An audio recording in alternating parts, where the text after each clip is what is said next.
Hello मेरे प्यारे friends. तो आज व्रत के लिए साबूदाने की खिचड़ी कैसे बनाते हैं उसके बारे में मैं आपको बताने वाली हूँ।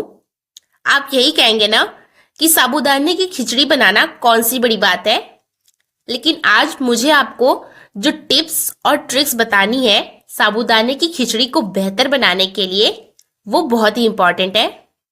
आपने ये कई बार कई तरीके से बनाई होगी, खाई भी होगी, लेकिन एक बार बस आप मेरे तरीके से बना के देखिए, एकदम परफेक्ट रिजल्ट मिलेगा। साबूदाने चिपके चिपके से नहीं बनेंगे, एकदम खिली खिली साबूदाने की खिचड़ी बनकर तैयार होगी। तो चलिए देर किस बात की, वीडियो शुरू करते हैं। एकदम खिली खिली और टेस्टी साबूदाने की खिचड़ी बनाने के लिए यहाँ पे सबसे पहले मैंने लिया है 1 कप साबूदाना। साबूदाने को सागो या टेपियोका भी कहा जाता है। बहुत स्टार्च होता है इसके अंदर, और व्रत में ज्यादातर हम साबूदाने खिचड़ी बना ही लेते हैं। और मार्केट में 3-4 तरीके का साबूदाना मिलता है। नायलॉन साइज का साबूदाना होता है, छोटे साइज का भी साबूदाना होता है, और बड़े साइज का भी साबूदाना मिलता है। लेकिन साबूदाने की खिचड़ी बनाने के लिए हमें ऐसा मीडियम साइज वाला साबूदाना चाहिए होता है। एकदम परफेक्ट साबूदाना खिचड़ी बनाने के लिए सबसे पहली टिप ये है कि साबूदाने को कैसे और कितनी देर के लिए भिगोना है, यानी सोकिंग। तो इसके लिए इस बोल में डाल देंगे काफी सारा पानी, क्योंकि इसको हमें धुलना है। इसको अच्छे से ऐसे रगड़ करके साफ कर लेंगे, जिससे इसका जितना भी ये सफेद सा क्लाउडी सा पानी है ना, वो निकल जाएगा, जिससे इसके अंदर का जो एक्स्ट्रा स्टार्च होगा वो भी निकल जाएगा। तो जितनी बार भी आप ऐसे साबूदाने को धुलेंगे उतनी बार ऐसा ही पानी आता जाएगा।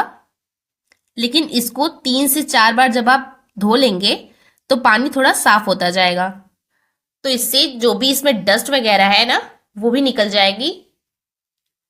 तो ऐसा करने से साबूदाने की जो खिचड़ी बनेगी उसमें साबूदाना ज्यादा चिपकेगा नहीं, तो हमारी खिचड़ी भी चिपचिपी सी नहीं बनेगी। तो ये देखिए, साबूदाने को मैंने पूरे 3 बार पानी से धोकर अच्छे से साफ कर लिया है। और अब इस साबूदाने को भिगोना है। तो मैंने यहाँ क्योंकि 1 कप साबूदाना लिया है, आप कोई कटोरी या कप जिससे भी मेजर करके साबूदाना ले रहे हो, उसी से आपको डालना है आधा कप पानी। यानी 1 कप साबूदाने को भिगोने के लिए आधा कप पानी लेना है। पानी बस उतना ही होना चाहिए कि जो साबूदाना है वो बस भीग जाए, लेकिन पानी का जो लेवल है वो इसके ऊपर नहीं आए। इसी बात का आपको ध्यान देना है। अब इसको ढककर आप रख दीजिए। वैसे तो ये 1 घंटे में फूल जाएंगे, लेकिन अगर आपको मेरी तरह ही एकदम अच्छा सा रिजल्ट चाहिए ना, तो आप इसको कम से कम 2.5 से 3 घंटे के लिए जरूर ऐसे ही पानी में भिगोकर रखिएगा। उतनी देर में ये साबूदाना अच्छे से फूल जाएगा। तो चलिए अब मिलते हैं 3 घंटे बाद। तो अब हो चुके हैं पूरे 3 घंटे, और ये देखिए बिल्कुल परफेक्ट एकदम खिला खिला हमारा साबूदाना तैयार है। ये देखिए, जब मैं हाथ से उसको उठा रही हूं तो आप देख सकते हैं इसमें पानी बिल्कुल भी नहीं है, लेकिन ऐसा भी नहीं है कि एकदम सूखा सूखा है। बिल्कुल परफेक्ट मॉइस्चर है, और एक एक दाना एकदम अच्छे से फूला है, एकदम खिला खिला सा है। तो अब यहाँ पे मैं आपको एक ट्रिक भी बता देती हूँ कि आप कैसे पहचान सकते हैं कि आपका साबूदाना अच्छे से सोख हुआ है, फूला है या नहीं। तो इसके लिए आप एक साबूदाना लीजिए और उसको अपनी उंगली से ऐसे दबाकर देखिए। तो जब साबूदाने को मैंने ऐसे दबाया तो पहले तो ये आटे की तरह से हो गया, मतलब एक पेस्ट बन गया इसका। और अब जब मैं फिर से इसका बॉल बनाऊंगी तो ये आराम से बन जाएगा, चिपकेगा नहीं, वो फिर से साबूदाना बन जाएगा। ये देखिए, तो यही चीज हमें चाहिए।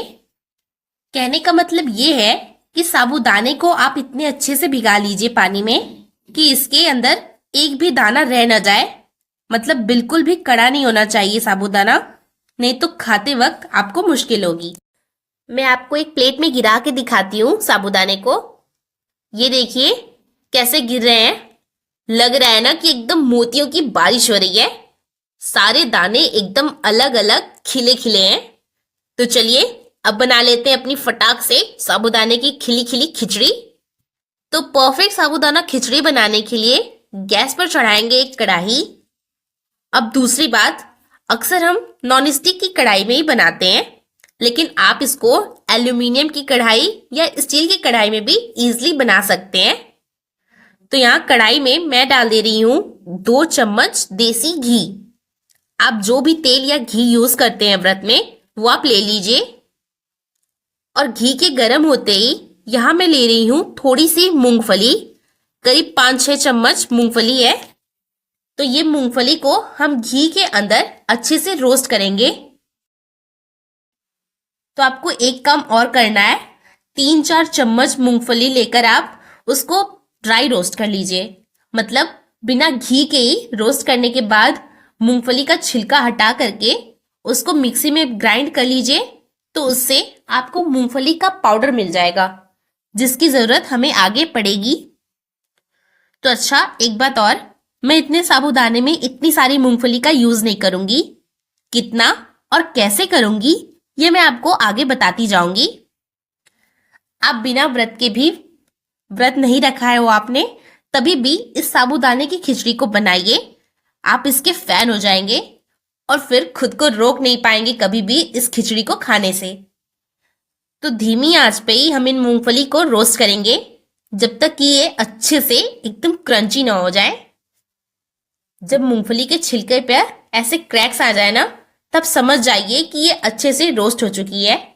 तो अब मूंगफली को हम एक प्लेट में निकाल लेते हैं, लेकिन जो कढ़ाई में घी है उसको बचा बचा कर ही निकालेंगे ताकि घी पूरा कढ़ाई में ही रहे। बस मूंगफली आपको इसमें निकाल लेनी है। तो अब चलते हैं अपना अगला काम करने। अब जो हमने घी पहले से ही कढ़ाई में डाला था, आप देखिए, वैसे तो इसमें काफी सारा घी बचा हुआ है, अभी 2 चम्मच के करीब। तो बस इतना ही घी चाहिए हमें, इससे ज्यादा नहीं लगेगा। आप अपने हिसाब से देख लीजिएगा, अगर आपका बहुत कम है घी तो आप इसमें थोड़ी सी घी और डाल लीजिएगा। मतलब इस खिचड़ी में टोटल 2 चम्मच घी ही यूज होना है। तो ये घी तो हमारी पहले से ही गर्म है। तो अब सबसे पहले इसमें हम डालेंगे 1 छोटा चम्मच जीरा, फिर आधा इंच अदरक का टुकड़ा जिसको मैंने ग्रेट कर लिया है। इससे बहुत ही अच्छा फ्लेवर आ जाता है हमारी खिचड़ी में, और खास तौर पे अगर आप इसको व्रत में बना रहे होते हैं तब। फिर जाएगी इसमें 2 हरी मिर्च बारीक कटी हुई, और अब इसको हल्का सा ऐसे फ्राई होने दीजिए। अब इसमें डाल देंगे थोड़े से करी पत्ते, इसको भी बस हल्का सा ही फ्राई कर लेंगे, क्योंकि कई बार व्रत में लाल मिर्ची नहीं खाई जाती है, खासतौर पे नवरात्र में, इसलिए मैंने इसमें हरी मिर्च थोड़ी ज्यादा ही डाली है। अगर आपको तीखा कम चाहिए तो आप हरी मिर्च कम कर सकते हैं। अब यहाँ साबूदाने की खिचड़ी को और भी ज्यादा टेस्टी बनाने के लिए मैं डाल रही हूँ 2 मीडियम साइज के उबले हुए आलू, जिन्हें देखिए मैंने ऐसे कट कर लिया है। ज्यादा बड़े पीसेस में भी नहीं और ना ही ज्यादा छोटी पीसेस है इनकी। आलू का टेस्ट बहुत ही बढ़िया लगता है साबूदाना खिचड़ी में, तो यहीं पे इसको डाल देंगे। आलू को भी चलाते हुए हल्का सा रोस्ट कर लेंगे। हल्की सी इस पे गोल्डन कलर की लेयर्स आ जाती है तो खाने में बहुत मस्त लगता है। अच्छा, जैसे मैंने यहाँ पे उबला हुआ आलू डाला है, अगर आपके पास उबला हुआ आलू अभी नहीं है तब आप इसमें कच्चा आलू भी डाल सकते हैं। कच्चे आलू की छोटी छोटी पीसेस कर लीजिए और यहीं पर थोड़ा सा ज्यादा ही भून लीजिए। थोड़ी सी पानी की छींटे भी लगा दीजिएगा तो आलू अच्छे से पक भी जाएंगे। तो ये एक ऑप्शन भी है आपके पास। और अब अपनी साबूदाने की खिचड़ी में एक और बढ़िया सा टेस्ट लाने के लिए इसमें डाल दे रही हूं मैं थोड़ा सा नारियल। तो ये मैंने एक ताजे नारियल को लेकर उसमें से थोड़ी सी ऐसी पतली पतली स्लाइस की तरह कट करके ले लिया है। एक बार आप ये इसमें नारियल डाल के देखिएगा, बहुत ही कमाल का टेस्ट आ जाता है इससे। इनमें से कोई भी ऐसी चीज जो आप व्रत में नहीं खाते तो उसको आप मत डालिएगा। अब इन सारी चीजों को लगातार चलाते हुए बस 1-2 मिनट के लिए गैस की हाई फ्लेम पर अच्छे से भून लेंगे। और ये लीजिए, सारी चीजें अच्छे से भुनी हुई दिख रही हैं। तो अब इस स्टेज पे हम इसमें डाल देंगे अपना सोक किया हुआ साबूदाना। तो यहाँ सारा का सारा साबूदाना हम इसमें डाल देंगे। एक बार इसको हल्का सा चलाकर मिला लीजिए। और अब देखिए यहाँ पे मैं डालने वाली हूँ थोड़ी सी मूंगफली। तो ये मैंने साबुत मूंगफली ली है, उसको ड्राई रोस्ट करके इसका छिलका हटा लिया है। तो इसको यहाँ पे डाल देंगे। इस मूंगफली को डालने से हमारी खिचड़ी के अंदर एक क्रंच भी आ जाएगा, क्योंकि साबूदाना मुलायम होता है, सॉफ्ट होता है। तो जब आप मूंगफली को ऐसे डालेंगे तो इससे एक थोड़ी क्रंची क्रंची सी लगेगी। इसको मिला लीजिए। तो अब ये साबूदाने के साथ भी थोड़ा अच्छे से भून जाएगी। और अब देखिए इसी स्टेज पर मैं इसमें डालने वाली हूँ मूंगफली का पाउडर। तो ये 2 से 3 चम्मच मूंगफली का पाउडर मैं डाल दे रही हूँ इसमें। तो ये वही मूंगफली का पाउडर है जो मैंने आपको बताया था ना कि मूंगफली को ड्राई रोस्ट करके उसका पाउडर बना लेना है। तो मूंगफली का पाउडर डालने से क्या होगा, एक तो इससे टेस्ट बढ़ जाएगा साबूदाने की खिचड़ी में। जो साबूदाने के अंदर एक्स्ट्रा मॉइस्चर होगा वो सारा का सारा ये मूंगफली का पाउडर एब्जॉर्ब कर लेगा। तो इससे साबूदाने की खिचड़ी बिल्कुल भी चिपकेगी नहीं। और इसी के साथ इसमें डाल देंगे 1 चम्मच दरदरी की हुई काली मिर्च। फिर डालेंगे व्रत वाला सेंधा नमक अपने स्वादानुसार। और बस अब सारी चीजों को मीडियम हाई फ्लेम पे लगातार चलाते हुए हल्के हाथ से ऐसे टॉस करेंगे। चलाना जरूरी है। और कुछ ही देर में आप देखिएगा एकदम परफेक्ट खिली खिली साबूदाना खिचड़ी झटपट तैयार भी हो जाएगी। अब जैसे मैं ये व्रत के लिए बना रही हूँ तो मैंने बस यहाँ पे काली मिर्च और सेंधा नमक ही डाला है। लेकिन अगर आप ऐसे ही नॉर्मल दिनों में बना रहे हैं तो आप इसमें लाल मिर्ची वगैरह भी डाल सकते हैं। और अब जो घी में हमने मूंगफली तल के रखी थी ना पहले, तो उस मूंगफली को भी आप यहाँ पे इसमें डाल दीजिए। पूरा नहीं डाला है मैंने, थोड़ी सी बस गार्निशिंग करनी है, ताकि जैसे महाराष्ट्र के साइड साबूदाना खिचड़ी मिलती है ना एकदम सजी हुई सी, वैसी दिखने में लगे हमारी भी। ये डालना बिल्कुल ऑप्शनल है, आप ऐसे भी सर्व कर सकते हैं। और अब इसमें डाल देंगे थोड़ा सा नींबू का रस। तो यहाँ आधा नींबू लेकर उसको मैं निचोड़ कर इसमें डाल दे रही हूँ। नींबू से इसमें एक खट्टा खट्टा सा टेस्ट आएगा जो बहुत ही बढ़िया लगता है साबूदाना खिचड़ी में। डालिएगा जरूर। अब इसमें डाल लीजिए थोड़ा सा बारीक कटी हुई हरी धनिया। और बस अब इसको सिर्फ आधे या 1 मिनट के लिए ढककर पका लीजिए, गैस की एकदम लो फ्लेम पे। 1 मिनट के बाद गैस को बंद कर देंगे। और ये देखिए हमारी साबूदाना खिचड़ी है बिल्कुल तैयार। तो चलिए अब इसको करते हैं सर्व।